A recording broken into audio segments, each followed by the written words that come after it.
everyone. Embrace the iExamB learning experience with iExamB and prepare 50% faster for various competitive exams.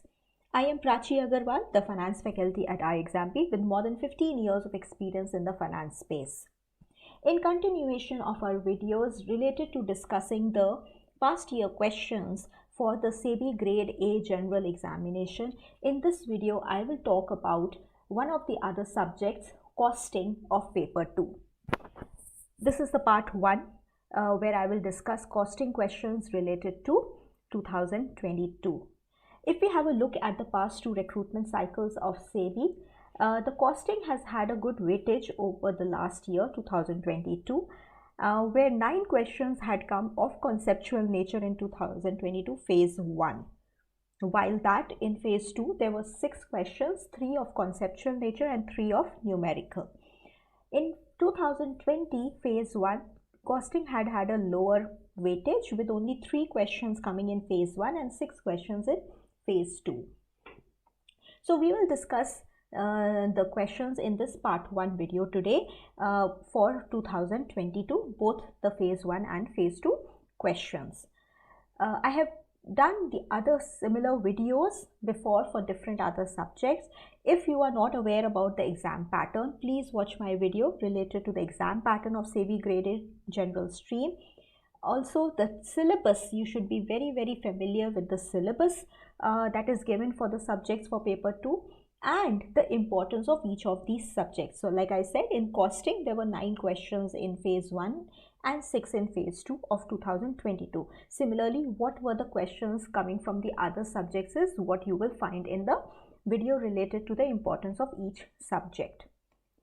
You will also find all the past year papers related to the SEBI exam and many other exams that you are looking for, free of cost on iExamB's website. All you have to do is go to iExamB's website, previous year papers and a list of various exams that are covered. You can see for SEBI you will find under SEBI. The video discussions of each of the different subjects has already been done for economics, Companies Act, management, finance and commerce and accountancy, and in this video I am going to discuss the costing questions. So let's start with the costing questions. You will be able to download the PDF for all those questions from our website also. So the first question that came in phase 1 of 2022 was a simple direct question, conceptual in nature, which asked you what other name is imputed costs known as. Right? Is it sunk cost, variable cost, notional cost, shutdown cost or capitalized cost? The correct answer here is C, the notional cost. The notional cost or imputed cost, it is also known as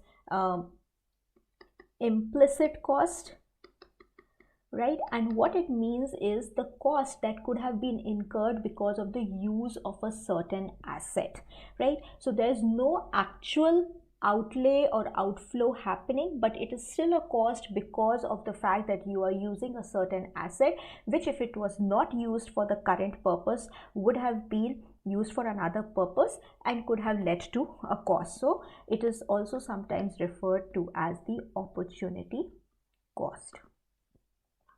Moving to the second question, it was again a conceptual question. So as I showed you before, in phase 1 in 2022, all the questions were conceptual in nature with a heavy weightage towards the lean systems topic. And if you had studied that, it would have been a cakewalk because there were very simple direct questions from the lean systems topic that had come in 2022. This question was related to budgeting and had asked which is not correct about budgeting. So budgeting is a plan of action based on past performance and governed by the rational judgment of factors that will influence the course of business in future. So this is a correct statement. Budgeting we do for the future based on the past track record and what the current expected performance the company wants to take into factor. For budgeting, the organizational structure must be clearly defined and responsibility should be assigned to identifiable units within the organization. Now, this is a very important part of budgeting, because if there is no clear-cut definition or responsibility being assigned, your estimates of cost or budgets will not be correct, right? So it is very, very important to clearly define the responsibility and in measurable and identifiable units.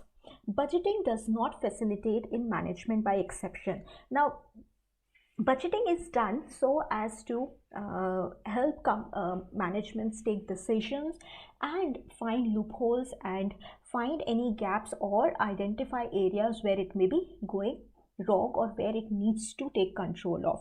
So this is an incorrect statement actually, because budgeting helps in and facilitates in management by exception. What we mean by management by exception is that management will come into play or will need attention when there are certain deviations happening from the plan.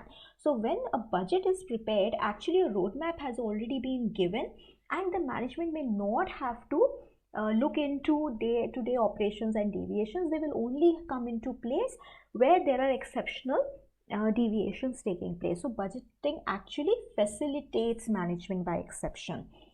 Budgeting is quantifiable in monetary or quantity or both terms, which is also correct. That's why we are able to make the budget. So here the correct answer is C, which is an incorrect statement in relation to budgeting as asked in the question. Moving ahead, which of the following is an example of indirect cost? Now, indirect costs are costs which you cannot directly relate to the production. That is, there is no direct relationship with an increase in a linear format, that if there is an increase in this cost, there will be an increase in the production, okay, or vice versa. So these costs are important for production, but they do not have a direct or linear impact on the production. So which of these is an example of indirect cost? So they do not move in linear or same relation as the production. So jute and gunny bags. Now gunny bags are made of jute, so this is a direct cost. This is the raw material in gunny bags. Packing material is also based on the actual production and therefore it is a direct cost. Battery in a transistor. Now the batteries required for the transistor will also be a direct cost, because the number of transistors will determine the batteries that will be required. Stores in service canteen. Now in service canteen, servicing is actually the main part, and the stores kept in the service is only used as a backup to ensure service canteen is working fine. Starch in dressing yarn. Again, starch is a raw material for the yarn, the dressing yarn that is made for the medical purposes. So as such, the correct answer here is D, which is an indirect cost and not a direct cost for the service canteen. Fourth question was from the lean systems, which asked which is not one of the S in the 5S technique used for controlling waste. So under the lean system, 5S is one of the techniques that are used to control waste and reduce wastage in the production cycle. So the options were sort, set in order, support, shine or sustain. The correct answer here is C, support, which is not one of the S. The fifth S is actually standardize, right, which means that the raw material or the inventory, if it is sorted, it is put in an orderly fashion, it is standardized to ensure the quality, and the place is kept clean, and you are able to run it in a sustainable manner, then the wastages in the production or the inventory management cycle will be minimized. Next question was again from the lean systems, which asked what is a wastage control technique, which means continuous improvement. The correct answer here is Kaizen, B, which means continuous, taking small steps towards continuous with the aim of a continuous improvement in the entire work cycle. First is just in time, which is about an inventory, not keeping bulky inventory but also ordering just to ensure the smooth running of the production cycle. Kanban, there's another related question, so I will discuss this later. And you can write in the comments box what do we mean by the terms kata and muri. They are also Japanese terms which are used in the lean systems, which are given reference in the lean systems to improve and reduce wastages. So in the comments box, please write what do we mean by kata and muri. Moving to the next question, again a question from lean systems. As I stated, in 2022 phase 1, lot of questions had come out from the lean systems chapter alone, and students who had studied this were able to easily attempt all these questions. There are two methodologies for the implementation of Six Sigma. One out of which one is DMAIC. Which of the following is not the correct expansion of these terms? So DMAIC stands for define, measure, analyze, improve and control. So the correct answer here is E. C is the incorrect expansion. The correct expansion here is control. Next question, which of the following is not included in the plant maintenance under total productive maintenance? Again, total productive maintenance is one of the techniques under lean systems to help and reduce and minimize wastages. So under this total productive maintenance, there is one of the steps with reference to planned maintenance, which should be a part to ensure smooth running of the operations and the production cycle. So which all is included under planned maintenance? Is it and which one is not included is what was asked in the question. So planned maintenance actually includes four parts. It is preventive maintenance, that is maintenance to be done to avoid or prevent any kind of breakdown. There is breakdown maintenance, that is maintenance done after there has been a breakdown and to bring back the machinery on track. There is corrective maintenance, any correction being done in the plant to ensure its smooth running, any defaults being fixed or any technology upgrades being done. Maintenance prevention and breakdown prevention. Maintenance prevention is also a part of plant maintenance, where this is done, maintenance is being done on a regular basis to prevent requirement of preventive maintenance on a regular basis. Breakdown prevention is not a part of the plant maintenance. Of course, the aim is to prevent breakdowns, but breakdown prevention is not a part of the plant maintenance. It is rather maintenance prevention maintenance being done so as to ensure the smooth functioning for the plant or the machinery. So the correct answer here was E, right? This is the correct answer. This is not, breakdown prevention is not a part of the plant maintenance components. Next question, which of the following is not a characteristic of lean manufacturing? Again, the entire purpose of lean manufacturing is to reduce wastages and increase efficiency. So if we know that, it would be very easy to identify: zero waiting time, zero inventory, pull processing, push processing, or continuous flow of production. So lean manufacturing will always aim for continuous flow of production. It will always aim for zero waiting time, zero inventory. What it will not aim for is push processing. What we mean by push processing is that the company is producing the product, the finished good, in excess or without knowing the demand, and leading to high levels of inventory of finished goods, which they then need to push in the market so that they can push out their inventory that has been manufactured. So if we are manufacturing without the demand estimation and pushing the inventory into the market, that is not a characteristic of lean manufacturing. Lean manufacturing always aims at pull processing. That means we know the demand, and in response to the demand, the production is happening, which will always lead to less wastage and lean manufacturing system and a continuous flow of production. Next question, which of the following is incorrect regarding Kanban? So I had told you Kanban I will explain later because there was another question. So they had asked which is incorrect here. Kanban card is a visual representation of the work item, task and its status. Kanban cards helps in tracking the progress from moment of to do to done. Number of Kanban cards in progress are increased over time. Kanban card reduce the need for actual meetings, or none of the above. The correct answer is C. The number of Kanban cards in progress are increased over time. That is not correct. It reduces as the work gets completed or the tasks get completed. It is very important to understand the concepts behind the topics and the syllabus, so that you are able to answer all types of questions that may come in the exam, and that is what we aim at iExamB. The courses are made in a manner that helps you focus and work towards the exam requirement by unfolding your potential and preparing 50% faster. You can always check out the demo on our website. Let's continue with the questions that came in phase 2 of 2022 related to the costing subjects. Here there were certain numericals that had come in, and we will first start with the numerical questions.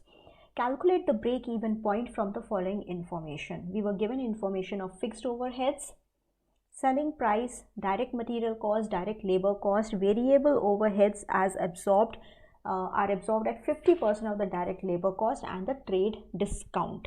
So for the break-even is the place where the company is able to make no loss or no profit, right? So it is a point of recovering all your costs, right? So now we need to see all the costs that are associated. So we have to ensure that our selling price is covering all the different kinds of cost, and our fixed overheads have been given. So my first step will be to find the contribution, which is your selling price minus the variable cost. Now my selling price is my realized selling price I will take, because I am also giving a trade discount, right? So my selling price is 30 minus 10% discount, which is 27. My variable cost will include my direct material cost, which is 12. It will include my direct labor cost, which is 6, and it will also include my variable overheads, which are absorbed at 50% of direct labor cost. So direct labor cost of 50% is 3. So this adds up to 21, right? So my contribution now is 27 minus 21, which is 6 rupees per unit, right? Now have I absorbed all the costs over here?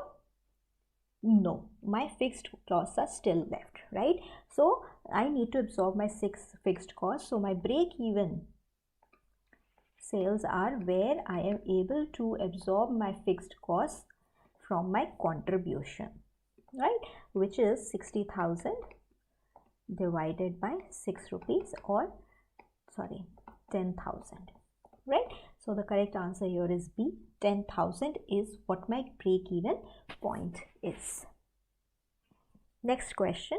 What is the value of per unit of inventory if the firm uses absorption costing? Now absorption costing and marginal costing are the most preferred ways of accounting for the cost of inventory in the books.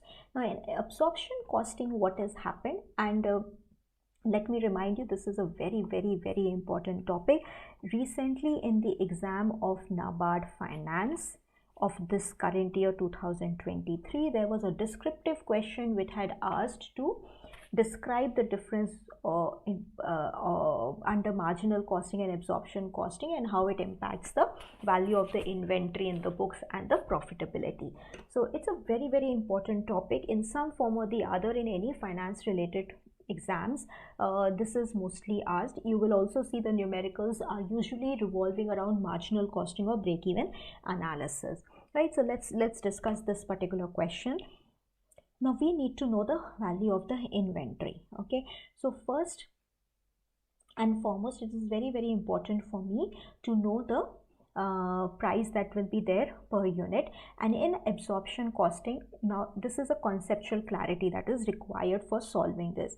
Under absorption costing, both the fixed cost per unit and the variable cost per unit is taken into account, right? Under marginal costing, only variable is taken. So it is very, very important that you understand this concept. Absorption costing will include both of this, right?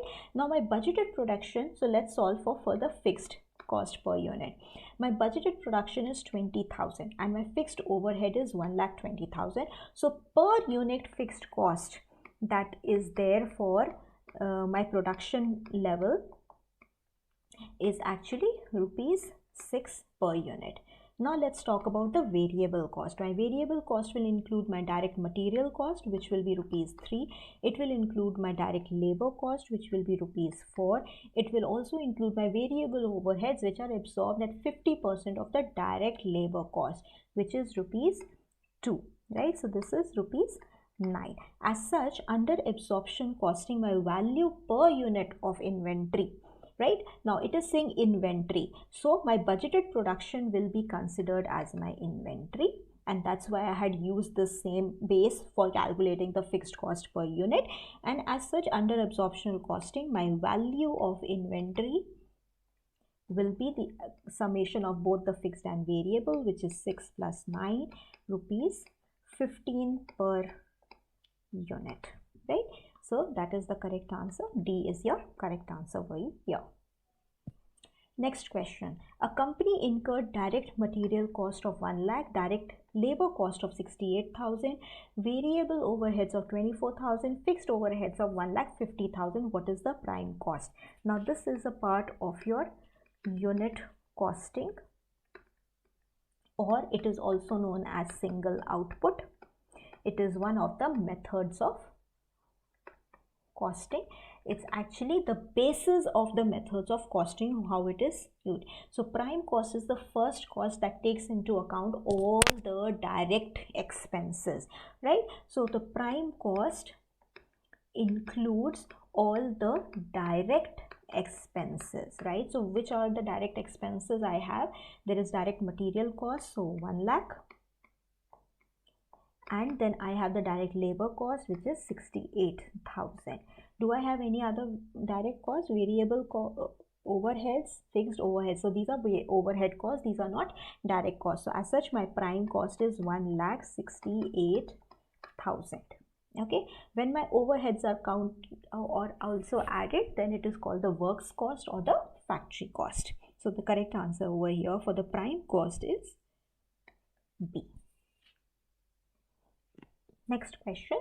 Which of the following is a modern technique of managerial accounting? Indirectly, they had also asked one of the methods or ways of managerial accounting. The correct answer here is responsibility accounting. Responsibility accounting, or it's also known as profit accounting or budget accounting. Budget accounting, but it is a part of the budget accounting where the purpose is to give the responsibility to a certain center. It could be a cost center, it could be a profit center, which have been identified department, and the responsibility of ensuring that the budget is and the actions are within the budget and they are sticking to the budget has been given to the head of that particular center or department. That is what is known as responsibility accounting. Next question. Which of the following is not a feature of cellular manufacturing? Now, cellular manufacturing is also a technique of lean manufacturing, right? So given this fact that it is also a part of the lean manufacturing, we can understand the moment you know this, we know the aim is to reduce wastage and increase efficiency, right? So now let's look at the options. Increase in quality control, increase in pace of production, increase in expenses, decrease in work in progress inventory, and all our features. Very clearly we know that increase in expenses is not something that we will aim for under cellular manufacturing or any lean manufacturing technique. So that is the correct answer over here. Last question from 2022 cycle related to costing questions. Under which method the semi-variable costs are not classified into fixed and variable costs, right? So semi-variable costs, they can also be called mixed costs. They can also be called semi-fixed costs, right? These costs relate to the costs which are consisting of some part as fixed and some part as variable. So these costs for accounting purposes, because if we are doing marginal costing, we will have to know the variable cost and the difference between the variable and the fixed cost, right? So there are methods that are used to segregate or divide such costs between the fixed component and the variable component. So the question was asking which is not one of the methods. The correct answer here is D, straight piece method. Straight piece method is actually a technique that is used to determine the wage that is paid for production to the labor, right? The other are the methods: high and low method, least square method, graphical method, simultaneous equation method. There can be also a level of activity method that is used to determine and segregate semi-variable costs into fixed and variable cost. So these were the questions from 2022. Costing questions have actually been very direct and simple in the past, but they have been testing you on your conceptual knowledge. So it is very, very important to concentrate and prepare accordingly. At iExamB, CA Pratik sir teaches this subject in further detail to the students and helps clarify and clear their concepts for both accountancy and costing subjects. That's all for this video. Thank you. I will also come out with part 2 to discuss the questions of 2020. So stay tuned. Please don't forget to subscribe to the channel if you have not already done that, and press the bell icon so that you can prepare 50% faster for various government job exams.